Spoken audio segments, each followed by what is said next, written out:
بود نبود. امین بیک نام پسرکی بود. او با پدر و مادر خود در سرزمین باشقردها زندگی میکرد. زندگیشان خوب میگذشت. پدر و مادر میخواستند که پسرشان سوداگر تاجر شود و زندگیش بعد سر آنها خوب بگذرد. اما امین بیک میخواست که خواند و علم و دانش آموزد.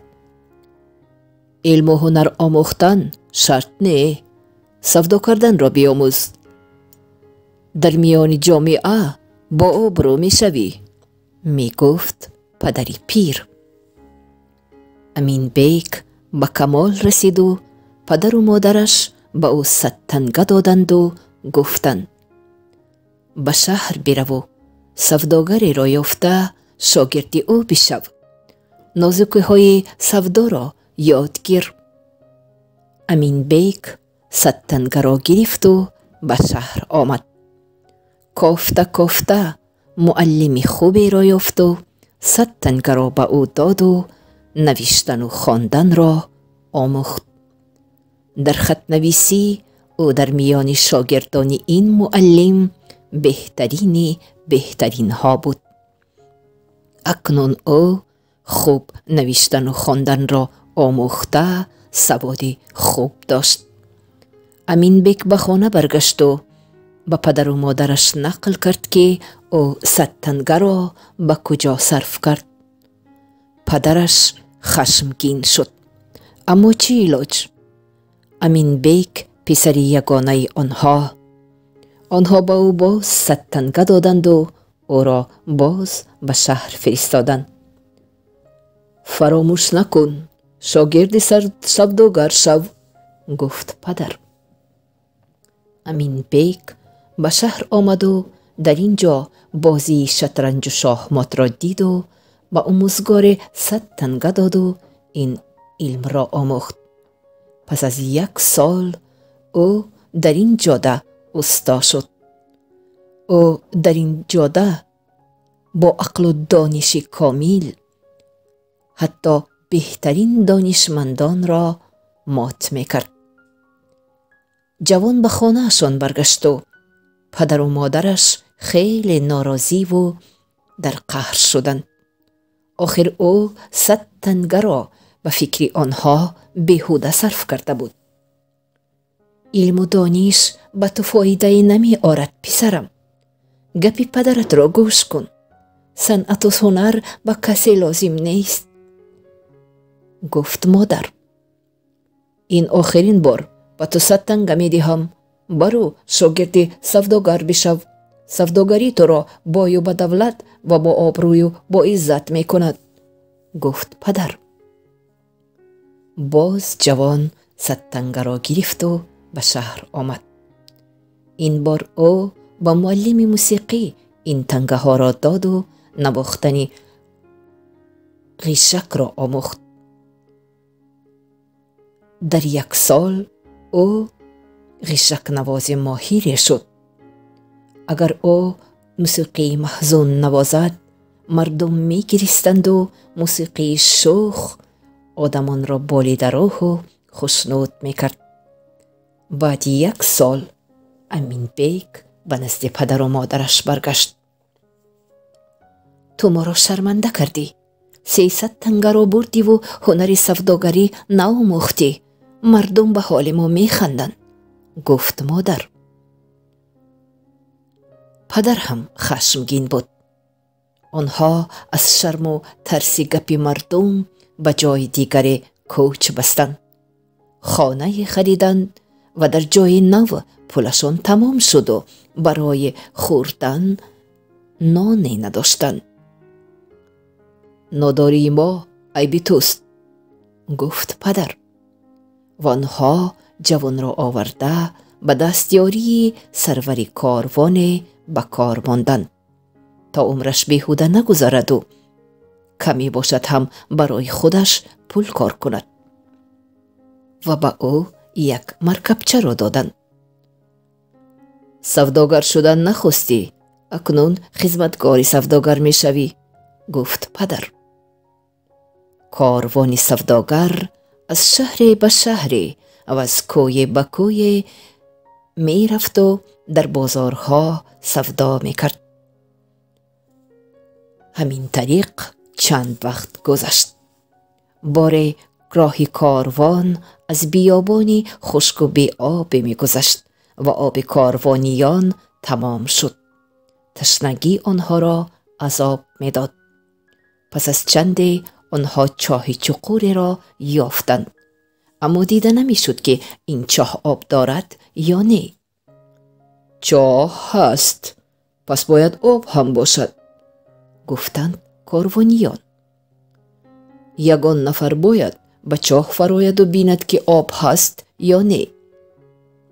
سروری کاروان زود به امین بیک رو آورد. تو از همه جوان و چابک و وزنت هم سبک، بیلچه رو بگیر و تو را با ریسمان به چاه می اندازیم. آب یابی با ستیل به بالا می کشی. امین بیک راضی شد. او را با ریسمان بسته به چاه انداختند. چاه خشک بود. امین بیک با بیل چاه را به کندن در آمد. شاید آب پیدا شود. اما به جای چاه از قعر چاه به جای آب تنگه های طلایی زیادی برآمد. امین بیک ستیل را از تنگه های طلایی پر کرد و داد زد. بکشید! در سری چاه کاروانیان تنگه های طلایی را دیده شاد شدند. حتی تشنگیشان را از یاد بردند. 40 ستیل تنگه طلایی را از چاه کشیده به بالا گرفتند. سوداگر مکه مرد بخیل و بدکش بود، در دل نقشه کشید که جوان را در همین چاه پرتافته می روند. آخر او اگر از چاه براید طلاهای یافته‌اش را طلب کرده گیرد چی؟ فکر می کرد او. کاروانیان طلاها را گرفته ریسمان را بریدند و از آنجا رفتند. در سر چاه خرک امین بیک ماند. جوان غمگین و راه افتاده شد. اما زود اراده‌اش را جمع کرد و بیلش را گرفت و به کافتن در آمد. ناخواست روشنایی پیدا شد و چشم امین بیک به ریسمانچه افتاد. او ریسمانچه را کشید و دری پدید آمد و او در را گشاده به خانه پر هوای در آمد. در میان خانه دیوی بدهیبتی می نشست. جوان ترسید، اما دیو از جایش نجنبید. او بی حال و بی مدار بود. جوان زود دست و پای های او را مالیش داد و به او چای نوشاند. جوان در دیوار خانه اسباب موسیقی دوست داشته‌اش را دید و از دیو اجازت خواسته آن را گرفت و به نواختن در آمد. آهنگ شوخ و جانفزای طنین انداز شد و دیو جان گرفت. احوالش دقیقه به دقیقه و ساعت به ساعت خوب می شد. این اسباب سحرناکی بود که قوه دیو در آن پنهان شده بود. دیو از آن که سالم و بردم شد شاد شد و جوان را به آغوش کشید. تو از کجا پیدا شدی جوان؟ پرسید دیو و امین بیک تمام سرگذشتش را به او نقل کرد. با نیکیت با تو نیکی می کنم بچه آدم، گفت دیو و امین بیک و خرچش را برداشته کاروان را یافته آنها را به نزد کاروان آورد و به زمین گذاشت. ساربان کاروان جوان را زنده و سالم دیده به دروغگویی در آمد. ما ریسمان کنده شد و ما خواستیم ریسمان دیگری خریده آورده تو را خلاص کنیم. چه خیلی شدم که تو نجات یافتی، گفت او. اما خودش در دلش نقشه از جوان خلاص شدن را می کشید. او به زنش نامه نوشت و از جوان خواهش کرد که نامه را برده به زن او بدهد و برگشته آمده تیلاهایش را بگیرد. جوان در راه از روی کنجکاوی نامه را گشوده خواند و قهرش آمد. سرور کاروان فکر کرده بود که جوان بیسواد است و نامه را خوانده نمیتواند. در نامه سرور از زنش خواهش کرده بود که شبانه جوان را در جای خوابش بوغی کرده کشد و جسدش را به سگ‌ها خوراند. جوان زود مکتوب را نابود کرد و نامه دیگری از نام سوداگر با حسن خطی سوداگر نوشت. جوان را خوب مهمانداری کن و احتیاط کن تا آزاری نیابد، نوشت در نامه و آن را آورده به زنی سوداگر داد. زنی سوداگری کاروان به امین بیگ سر و لباس نو داد، شکمش را سیر کرد. شبانگاه همه در خواب و در یک خانه زیبای و بر هوای چراغ می سوخت. امین بیگ حیران شد. این خانه کیست؟ پرسید او از زنی صاحب خانه. این خانه حاکمی پیر شهر ماست، گفت زن. او فرزند ندارد و اعلان کرده است که کسی که او را در بازی شاهمات مغلوب کند او را به خود فرزند می خواند و حاکم انتخاب می کند. این را شنیده شامی دیگر امین بیگ به خانه حاکم آمد. تو جوان هستی، باوری داری که مرا مغلوب می کنی؟ پرسید حاکم. باز آزمایید پدر، گفت امین بیگ. 2 مرتبه قوه آزمایی کردند. یک بار حاکم غالب آمد و بار دیگر امین بیگ.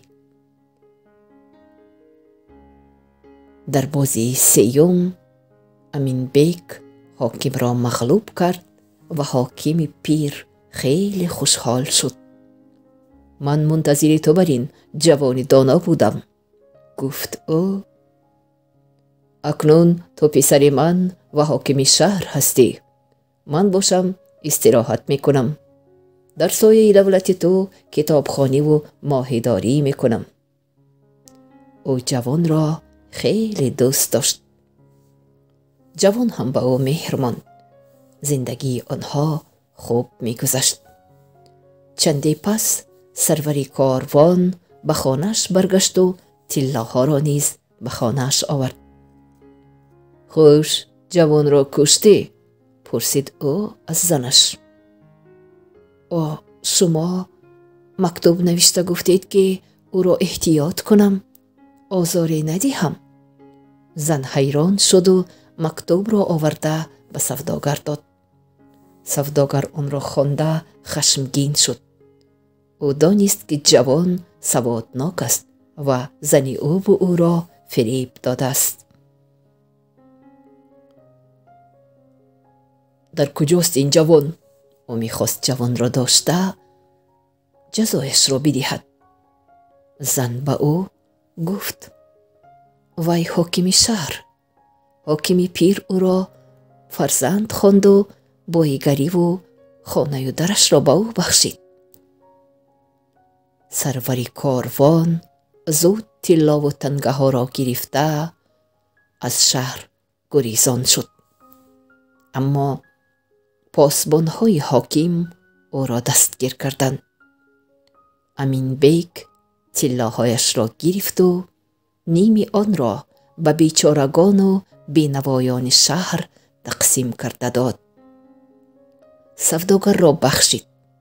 پدر و مادر پیرش را یافته به این شهر آورد و آنها با ایگری و زندگی خوب فرزندشان را دیده خیلی شاد شدند.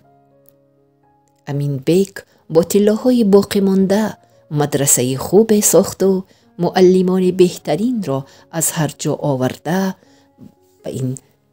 در اینجا برای بچه های این شهر مکتبی بیپول گشاد. بگذار بچه های شهرمان صاحب علم و دانش شوند و زندگیشان خوش بگذرد، گفت حاکم جوان. پدر پیر او و مادرش به این گفته های او راضی بودند. آنها اکنون می‌دانستند که علم و هنر برای انسان راهگشای زندگیش خواهد بود.